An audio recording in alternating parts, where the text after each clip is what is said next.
Good morning, and welcome to Darren Daily, the #1 morning program to jumpstart your success and help you become better every day.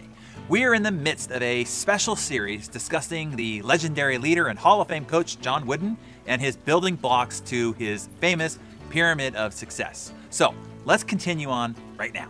So I want to talk about the enthusiasm block on John Wooden's pyramid of success. Hey, studies show that enthusiastic people get better breaks. They're promoted more often, they have higher incomes, and live happier lives. And that's not a coincidence. The word enthusiasm comes from the Greek word entheos. Theos is the term for God or spirit. So when you are enthusiastic, you are actually full of spirit. You get up in the morning excited about life, recognizing that each day is an opportunity to bring your spirit to the world. Too many people have lost their enthusiasm. At one time, they were excited about their future and passionate about their dreams, but along the way, they stubbed their toe or they bruised their ego and hit some setbacks. They didn't get the promotions that they wanted. Maybe a relationship didn't work out, or they had some health issues. Something took the wind out of their sails. They're just going through the motions now in life, getting up, going to work, and coming home. I read about a famous surgeon who loved practicing medicine so much that he continued to go to work every day, even into his late 80s. He had invented a certain procedure that he had performed over 10,000 times. When he was asked if he ever grew tired of performing his procedure, he said no, because I act like every operation is my very first one. He was saying, I don't let it becomes so ordinary that I lose the awe. Claude Monet used to instruct his students before they painted a flower to try to remember the awe they felt the first time they ever saw a flower. Don't take for granted the spectacular and splendor of the beauty of a flower. I remember that every time I do a keynote presentation. Even if I've given that presentation hundreds of times, I remember the energy, the passion, the zest that I had for it the very first time.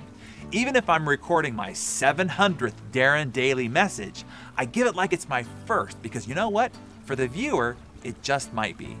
That's the way to approach every endeavor. Bring your godlike spirit to it.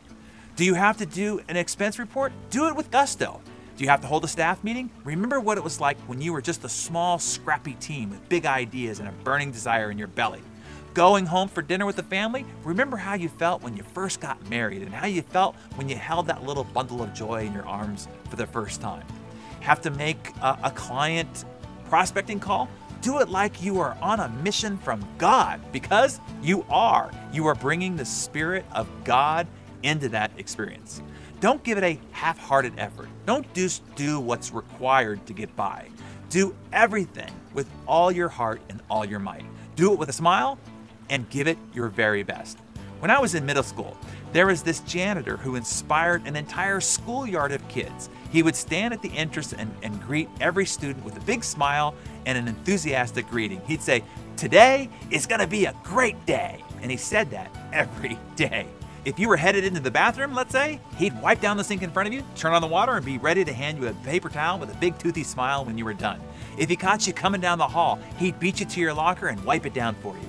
He even kept a private garden on the premises of the school that he maintained on his off time, and he would donate the entire harvest to the lunchroom so that we'd have fresh ingredients. Kids, now adults, often go back to that school years after they graduated just to give Ernie a big hug. Ernie never dragged through the day. He brought his theos, his God within enthusiastic spirit to work every day. I admired Ernie. To me, he was a grand success. He lived more fully than anyone I knew and most anyone I've known since. That is the power of enthusiasm.